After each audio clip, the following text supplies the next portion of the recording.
Welcome to the Power of Care podcast with host Brianna Dance. On this show, we will take an in-depth look into personal and professional resilience on several different levels. This is a space for people who are trying to navigate the ups and downs of life successfully. Be sure to follow on Instagram at Power of Care Podcast and on YouTube at Power of Care _. Hey guys, so welcome to the Power of Care podcast. I have an amazing guest today, my friend Paige Mariah. Hello. Yay. I'm so happy to Yay. be here. I'm so happy, guys. This is episode 1 of the podcast, and I'm really just so grateful to have someone on here that already shines her light on the digital world, and I'm sure in her friends' lives wherever she lands, because y'all, she be out here traveling. Okay. So formally, she's a digital creator, YouTuber, influencer, featured in British Vogue, Oh gosh. 17 magazine. I'm going back. Okay. And I'll never forget that. And also on Netflix. Yeah. Girl, you've been just everywhere. So something that I really admire about Paige is her resiliency and her like faith and her leaps that she takes. So I know it hasn't been easy though. No, it has not. Not at all. So first of all, Paige, how are you? What's going on, girl? I'm good. I'm good. I'm very overwhelmed, but at peace at the same time. I don't Yeah. even know how that's possible, but Yeah. I think I'm just trusting the Lord right now. That's the Yeah. place I'm in. Yes.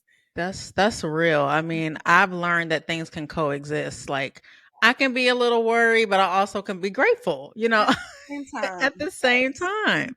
So you announced on your YouTube recently that you're moving. I You did. currently live in London. Tell me about the latest. Man, where do I even begin? So, yeah, I've been living in London. When it's time for me to go, it will have been 4.5 years. So it's been a Wow. while. It really flew by. Um, and I just, for some reason, got this overwhelming gut feeling within the last 6 months or so that it's time to go back home. Mhm. And it was a very difficult decision to make because I have enjoyed my time here so much. It's been so life-changing, so rewarding, and it still is enjoyable, you know? Yeah. But I just feel like it's time for the next chapter, and I'm surrendering right now and just like listening to that feeling and that voice and just hoping that it goes the right way. I mean, I'm trusting that it will, but Yeah. yeah, just following my intuition right now. Yeah, absolutely. So, why London? How did you even land? Because I believe you went there for school, right? Yes. Okay. So yeah, we taking it back. We're taking it back.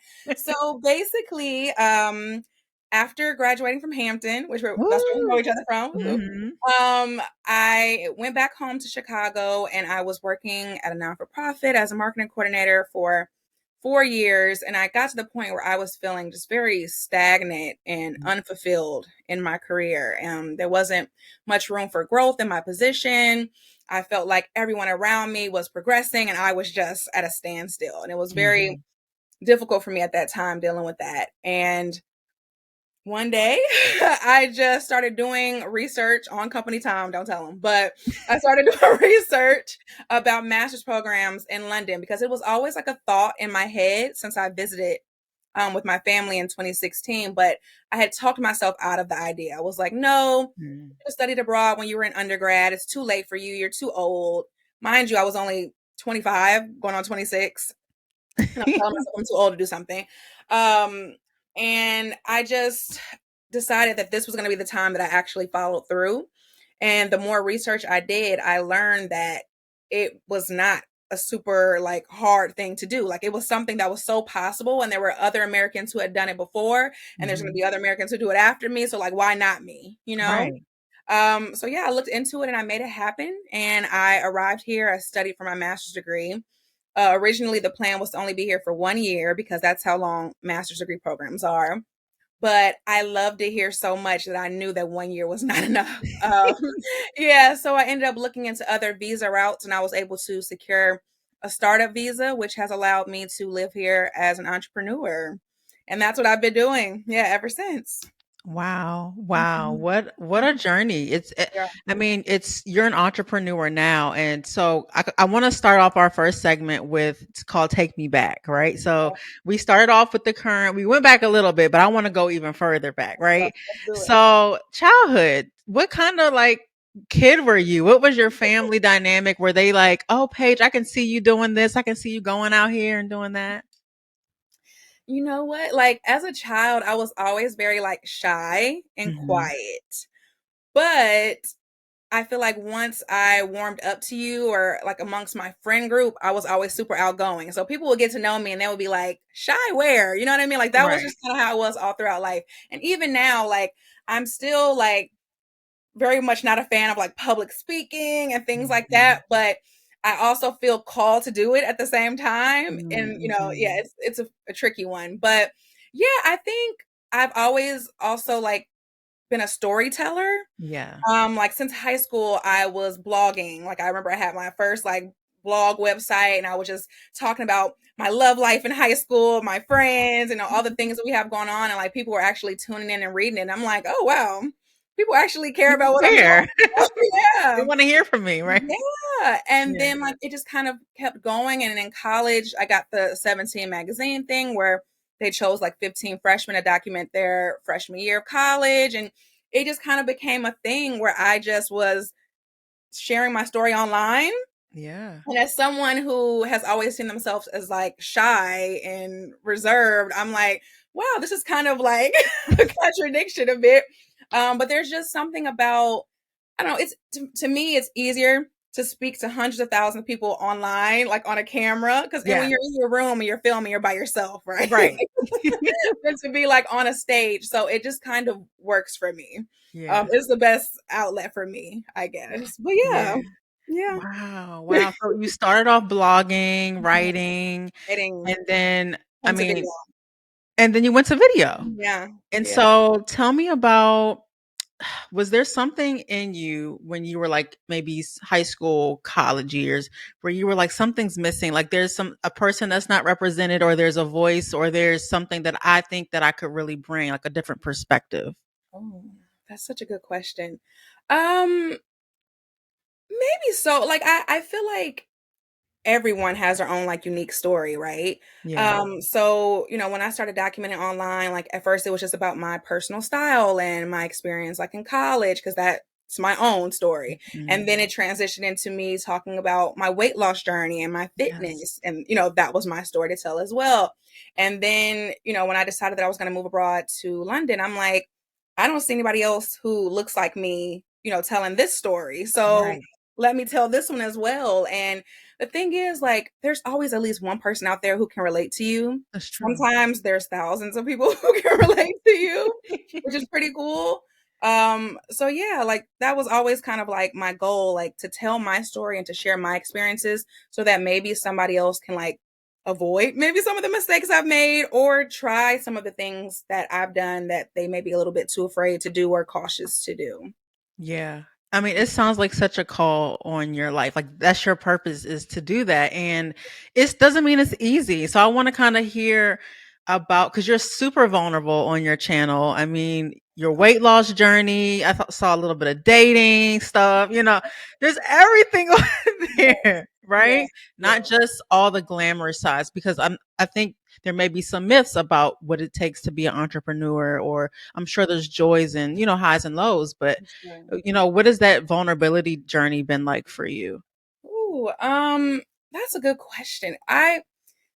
It's been hard, but also easy at the same time. So, like, I would say growing up, and this might be in a lot of like Black households, like we're told, like, don't tell everybody your business, like, don't be Yeah, putting your business out there. absolutely. Everybody doesn't need to know what you have going on. So I always kind of had that playing in my mind, but then I also had this call to like share. Mhm. So I think what's been important for me has been to just find the balance Mhm. and always stick to sharing what I feel comfortable with. You know what I mean? Like I don't push that limit for myself. So if I do want to share something about dating, I'll share as much as I choose to. You know what I mean? Exactly. And that doesn't mean that people aren't going to push for more, because they will. They will. Absolutely will. But that's up to me to, kind of make that stance and say, all right, I've given you as much as you're gonna get. You know what I mean? So Yeah. yeah, I think you can still help people and be vulnerable and still save a little bit for yourself. I love that. That's important because you're constantly recording and editing and all the things. Is there ever a time where you kind of took a break and you were like, you know what? I just need to not have a camera. Yeah. So I've never been able to take like an official break, Right. which is kind of sad. But when you are like doing something like content creation full time, if you take a break, you're not making money. Yeah. You know what Because I you're mean? an entrepreneur. This is your income. Yeah, so that has definitely been challenging because, when I worked in my 9 to 5, like I could take a vacation. Hmm. Whereas now, like if I take a vacation, I'm expected to vlog it. So I'm still working, while on that vacation. So yeah, there have been times where that was challenging for me. And what I would try to do is maybe like, I don't know, when I'm going through more difficult times, maybe the vlog is more like surface level. Like maybe we're just like Hmm. going to an event or like doing something fun. Like maybe I'm not like Right. speaking about The everything that I'm actual. doing. Yeah, Yeah. exactly. And then if I choose to, share later, I can do that. But yeah, like there would be times where I just kind of felt like I was just uploading videos, but like I wasn't like mentally there all the way. Hmm. Hmm. So yeah, those are just things you kind of have to navigate when you do something like this, when you're doing Absolutely. a job like this. Yeah. No, I'd love, thank you for sharing that reality because I hope this is educational too for like this space is for to talk about professionals and like personal transition and resilience. And so that's everything that Bloom Village is about. And we'll get to that later. Yeah. And so I heard choice. Like you can choose Hmm. when, how much you share and what you share and things like that. And that kind of gives you some, takes care of your wellness and your mental health too. Exactly. Yeah. That's awesome. So when you mentioned marketing and doing something kind of unfulfilling when you came out of grad school, or was it grad school or undergrad? Undergrad, I came here to study for my master's. Yeah. Okay. So what was that job? Like what made you say, this is not, I need to pivot? Like, Ooh, I think when I got to the point where I was like crying in the office bathroom every day. okay, that's Yeah. telling. And this is the thing. So it wasn't like I was doing the worst work ever or like I was being mistreated at work, like nothing like that. But it just wasn't like speaking to my soul. Like I was Right. not excited to get up for work every morning. And I think that has always been like a struggle for me, or it was at least back then, where I'm like, I should just be grateful, to have this job. And Mm, I feel like so many of us tell ourselves that, and then we end up being stuck in situations that we aren't exactly happy with because we're like, well, somebody else has it worse, I'm sure. You know what I mean? yeah. Like, I should just deal with this. And that was kind of like the mindset at my job too. Like when no one was getting pay increases and things like that, they would be like, well, you should be happy that you're not getting laid off, because some people are getting laid off. And I'm like, Mm, this is not what I signed up for. You know what I mean? yeah. Like I Yeah. feel like I can be doing so much more than this. I feel like I am being called to do so much more than this. And the longer I stay, the longer I'm like holding back from walking in my purpose. Hmm. So yeah, that's just has always been like a big thing for me, like knowing when to move. Hmm. And it was very difficult back then, but since then, like I've gotten a whole lot better at it. When it's time to go, I'm It's out. like, okay, it's good. It's good. Yeah. You move a little quicker now. Okay. Exactly. No, Exactly. that's so true. What you said is we do talk ourselves out of it, or someone else will listen to someone else to be like, oh, well, at least Lost fears. why do we do that? Why does that happen to some people? I mean, because the unknown is scary. It is. It's a very scary place, and not knowing what's going to happen next. So sometimes we, let other people who may think that they know better or they've experienced it. People always like to say like, I went through that when I went through that thing, like it went this way. And I'm like, but we're not the same person and our lives aren't going to go, the same exact way. So like, I'm sorry that you had that experience, but that doesn't mean it's going to be my experience. Yeah. Like I've even been receiving like a lot of comments about me deciding to return to the States with people like projecting their feelings about that onto me. And I'm like, I can't internalize that. You know what I mean? Because this is my life and this is my path to walk. So I appreciate the feedback. You know what I mean? But mind your business. Right? I don't need that energy projected onto me right now. Yeah. Yeah. I can imagine when you have like a big following and you have fans and things like that, that they really feel like they know you, right? Do you? Yeah, I actually did my master's dissertation about that subject, specifically Wow. about parasocial relationships. Yeah. And basically, yeah, it's a cool thing, and then it's also a little bit like overwhelming at the same time because when you're a content creator, you're just like everyone else. You know what I mean? Like you're not famous, you're not a celebrity. You're just someone online, sharing your journey and going through relatable experiences. So people feel like they can connect to you more than they probably could a celebrity. That person seems more like unattainable or unreachable where you could just run into me on the street. You know what I mean? Like it's real and it happens all the time. Yes. So yeah, I think people feel that connection. And I have like a lot of people who reach out to me and they say like, I call myself your internet auntie, or like I'll be talking to a friend and I'll say, my friend Paige said this, even though we've never met, things like that. But I find that to be so cool because I'm like, wow, these people are connecting to me and supporting me and they've never met me in person. But then also it does feel like a lot of pressure at times too. And I've definitely felt that pressure, like even with making the decision to return to the States, because I'm like, a lot of people followed me or, joined in on my journey because of me coming, to London and coming, moving abroad to London. So I'm like, what will I inspire people about next? Right. It's a scary thing because yeah, like I went from like sharing my fitness journey and people were like, oh, you're so inspiring, you're so motivating. Then I was like, okay, what am I gonna do next? Then I go to London, then I do that. And now I'm like, I don't know what the next thing is. Yes. But I think that's okay. I think that's okay. Yeah. You're embracing the uncertainty. Yeah. Which you've done, if you think about it, you've done that like consistently. Exactly. I mean, I've tried. And it's never let me down before. So who knows what my next chapter will bring? Who knows what will be my next story to tell, Yeah. And I'm excited to find out. Yeah. And what I love about God is like, even when as we make a step because he's with us, it's like, is it really a mess up? It's because it's like, he's like this, Yes. So that it just is reassuring that no matter where you go, honestly, you'll be fine. Like, absolutely. God has like, this is something I've been trying to remind myself, often, like God has never let me down before. He's never steered me wrong before. Any step that I've taken, even if it felt like a misstep, like it was redirected into the, the right direction eventually. So yeah, and I don't believe that he would have taken me this far for me to fail. So yeah, never been a flop, never gonna be a flop. Yes, put that on a shirt. Okay. Never gonna be a flop.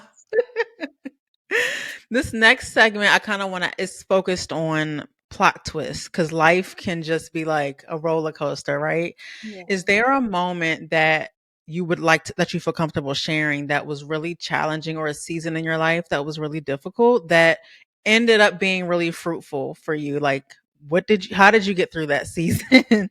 Ooh, let's see, which one can I Which choose? one, girl? I've learned so much. I think one that I could definitely say, it's just like dealing with like my mental health since I've been over here. I feel like since I moved abroad, like I've really gotten to know myself on a deeper level. And back in Chicago, I feel like I was able to kind of like, I don't know, coast by, and kind of just like bury the things that were like bothering me a lot easier. And then when I arrived here, it was like, oh, okay, like it's about to get real because you spend so much time with yourself, when you move abroad and away from your friends and your family, and you really are kind of forced to sit in your ish, sit in your mess. You know what I Mm. mean? Mhm. And like there were just things I started to realize about myself, like I don't enjoy being alone. And then I had to ask myself, well, why is that? You know, like if you don't enjoy being with you, why would anybody else, you know, enjoy being with Mhm. you? So that was like a big thing. And yeah, I would say just things like that. Like I really just started discovering things about myself, and it was like taking a toll on me, especially the first year that I arrived here. Like there were just like some really really low points where I was just like confused if I was doing the right thing, like should I be this far away from my family, you know, just like all of those. Once that honeymoon phase kind of Right. ends, your mind is just like, whoa, this is real. And at the same time, I was still documenting the entire process online. And I can still remember one time, someone commented on one of my photos, and I was like at a picnic, like laughing or something, and they said, I wish that I could have a genuine smile like you one day. And I remember Mhm. just bursting into tears because I'm like, I'm a fraud. I'm a Right, I'm fraud. Like, actually crying behind this part. yes, these people have no idea that I have Yeah, that's true. felt like so not feeling great today.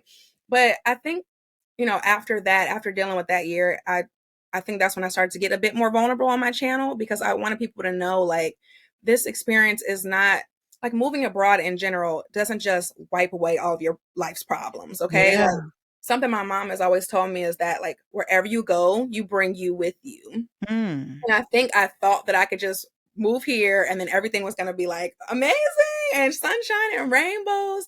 And for the most part, it has been, Brie. Like it's been Mhm. amazing. I've been having an Mhm. amazing time here, but it's also been really challenging, you know? So Yeah. I think people need to know that, so that they don't arrive here and they're like, and there have been people that I've met who've come here and they're like, this was not for me. Like I just couldn't deal with this and they went home after 6 months. You know what I mean? Like so Yeah. everyone's going to have a different experience and just be prepared like to really face yourself. Yeah. Yeah. That's real. Your first of all, your mom is so wise. I love y'all's what I can see I love you guys Oh, is like relationship. Like that's sweet. who would you say is your village that has really like keeps you afloat? Because you talked about mental health and that's real, like learning to be okay with you and transition and all the things. So who's in your village that Mhm. champions you? Definitely my mother. Yeah. My best friend. I'm so, so, so grateful for FaceTime. Like, Mhm. in the fact that she's retired because we just sit on the phone All day. all day. So she has definitely been my lifeline since I've been out here and just being able to reach out to her like in any moments, you know, that I'm happy moments, sad moments, stressed out, whatever. Like I'm having a passport issue right now and I call her crying earlier. And she's always there. She's always there. Yeah. But then also the community that I have built here in London has been amazing. Mm. And it's just like I've met a lot of amazing like British people, obviously, but also just my expat community and like fellow Americans who have moved out here because we just have this shared experience that nobody else is going to understand but us. Mhm. That makes sense. So, yeah, I've really found like a village here and just people who are like excited to meet new people and explore and, you know, see the city and travel to other countries together because like this is all like new for us. Mhm. So that's been amazing. And also it's just kind of been like really light and refreshing because they are such new friendships. Like it doesn't feel like heavy. I don't know. I kind of realized that more recently. I'm like, I've kind of appreciated that a lot of these friendships have been a little bit surface level Mhm. because like Mhm. they don't expect too too much from you. Yes, it's work. Relationships are work, y'all. It's work. And not to say like I haven't made like really good lifelong friends here, but like it's just been nice to just have fun. Like to Yeah. just have friends that are down to have fun and that's it. Yeah. Yeah. Yeah. So I that love would be that. the two, yeah, for sure. And I my love friends that. back at home too. Like FaceTime, like I said, is great. So I still have my best friends who I check in with every weekend as well. I love that. Mhm. And you talk about village, which makes me want to talk about your your Yes. wonderful business. So tell me about that because I saw that you posted about you doing a panel and you were like Oh my really facing your fears. Okay. So basically, like I said, I'm here on the UK startup visa, right? And in order to apply for that visa, you had to come up with an original business idea. And I couldn't use like my YouTube channel or anything like that. It couldn't be something that you were already doing. So I kind of, used that inspiration that I got from my community online. And I'm like, well, what can I do like to provide even more value to them and to give them more than just like me sharing my life and my experiences. And that's how I came up with Bloom Village.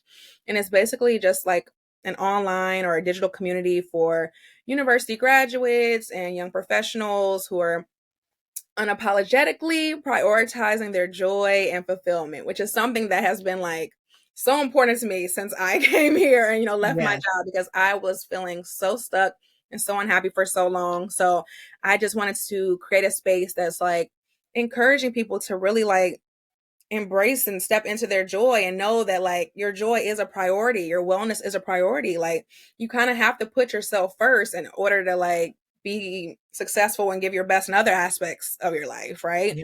So that was just really important to me. So yeah, it's been a digital community, but it's also very much in-person community. I've hosted a lot of meetups. Last year we did like an April walking challenge where we had like 4 different spots where we met up and walked all around London, to get our steps. And yeah, it's been great. So yeah, the last event we had was a panel and I was the moderator. It was scary. Oh, girl. Yeah. Something that I've been wanting to do for years, but like I said, like I'm not really an on-stage speaker kind of person, or I kept telling myself that because I want to do more of that. Like I really am like so excited by the idea of like hosting panels and being on panels and things like that. But if I'm honest with you, at like the beginning of the year, I was asked to speak on 2 panels and I declined. And yeah, and like just really like kind of talking myself out of it. But then, I like pitched this idea to a friend, and she really like held me accountable and did a lot of work to like help me secure space. And I feel like once they got involved, I was like, okay, I guess there's really no getting out of this now. I can just say, I'm not free anymore. Like this is my thing. Like I have to do this. And I'm so happy it worked out that way, because I feel like I might have been able to like wiggle my way out of it if I didn't have those people holding me accountable. And once I actually got it done, I was like, that was so much fun. That was so cool. Like I could obviously do this. And that's always been a thing. Like I was talking with my therapist about this last week. I'm like, it's weird. Like I talk myself out of these scary things and, I never do them, even though I really want to try them. But once I finally do, I'm like, oh, that wasn't so bad. And from that point forward, like I could do it all the time. So it's like, why don't I just rip the Band-Aid off sooner? I don't know. Right. I don't know. Wow. Yeah. Wow. So you went from declining events to then saying, I'm just going to rip the Band-Aid off. And you had people push you to get to that point too. Yeah. Which I appreciate. And now, my goal, like just as I grow, is just to be able to do that for myself. You know what I mean? Like I'm so happy that I have those people to do that. But like I have to be able to do that when no one's around to push me as well. Right. Yeah. That's growth, right? We'll get That's to growth. Listen, cheers to you, because I feel like you like being vulnerable here, like and sharing, like it's a journey. I haven't arrived at a certain point. I'm still like working on things. Yes. I'm definitely a work in progress. I think I always will be. Yeah, we all are. Listen. Yeah. So I kind of want to end with asking you to maybe give somebody some encouragement who is interested in your industry of being a content creator, entrepreneur. What's something that you wish you kind of would have known or, can share with them now? Yeah, sure. I feel like when anyone asks me for advice, like the first thing I always want to say is to just do it. You know what I mean? Like the first step is to set up the channel. The first step is to create the page. You know what I mean? Like I feel like we talk ourselves out of things so much and we overthink things when the first thing you need to do is to just begin. Like let's just, get it started. And like once you do try and once you do start, it becomes so much easier and it's so much effortless. Like how I said, with me speaking on the panel, like once I actually did it, I'm like, hey, I can do this. Like I could do this again. I want to do this next week. Like what's the next panel that's coming up? So I would say, yeah, just try not to listen to the little voice in your head. Mm-hmm. Don't listen to the voices of others who may like try to project their own fears into you. Like if this is something that you really are interested in or excited about, like give yourself a chance to see what can happen, because you just never know. And I'm so glad that I, did that myself and just like started uploading the videos. Like, Brie, I'm telling you, when I first started, like I would get like 11 views. My brother always liked to joke, you were getting 11 views per video. My It's mom, always your sibling that's like going to try to play you. my mom wasn't even watching my videos when I first started, but like I was still just uploading and uploading and uploading, because that's the number one thing, right? Is consistency and Mm-hmm. obviously the quality of the content. So if you're doing both of those, like it's gonna come. And for some people, it's easy to look at other people who are doing really well and they seem like they were an overnight success. And you're like, well, maybe I'm not good enough. Like, why not me? But everyone's journey, everyone's timelines are different. So there will be some people who have like overnight success online as a Mm-hmm. content creator. Whereas I started my YouTube channel that I'm on now in 2015, and my first viral video happened in 2017, Wow. 2018. There was some So time in between. there was some time, and I just kept at it because I enjoyed it. You know what I mean? Like that was Mm-hmm. the motivation behind it. I'm like, I like creating content. I like putting videos out there. And even if I received 2 comments on my video, like that was enough for me. And I think Mm-hmm. that's why it's still so important for me now to like respond to comments and really like show people that I like appreciate that they're here, that they're watching, because like, yeah, sometimes you start really small. Sometimes you start really small, but yeah, just do it. It could really, really end up being like the best decision of your life. So yeah. Thank you so much. That was, I mean, you gave us more, and we needed that. Okay, I'm receiving that. Just do it, Brianna. I gotta talk to myself sometimes. Yo, yes, I know. Me too. No, I love that about you, Paige. And you're so personable. Like, despite you starting off really being shy and things like that, you've like really grown into like you've blossomed into like this beautiful like woman and continuing to. And it's just really it's cool to know somebody like you, that's genuine and like just cares about people connecting and things like that. Thank you so much. And I feel the exact same way. And I'm so proud of you and so happy to be on your first episode. The people need this. Okay. Yes. So I'm really, really excited. Yeah. So how can we follow you? Sure. You can follow me everywhere at Paige_Mariah. Okay. Perfect. Well, thank you, Paige, so much for coming on. Like, this was so fun. It was such an honor. I'm so happy to have been your first guest, and I can't wait to see what else is to come. Yay. And I honestly, because Paige, we have so much in common. I see myself doing events and hosting and stuff too. So, girl, I'm sure we're gonna cross paths again. Yes. Let me be on your panel. Yes, girl. Y'all hear that? She is leaping onto the stage. I love it. All right, girl. Talk to you later. Bye. Thanks for tuning in to the Power of Care podcast. If you'd like to hear more, be sure to follow us on Instagram at Power of Care Podcast. And be sure to subscribe to us on YouTube at Power of Care _.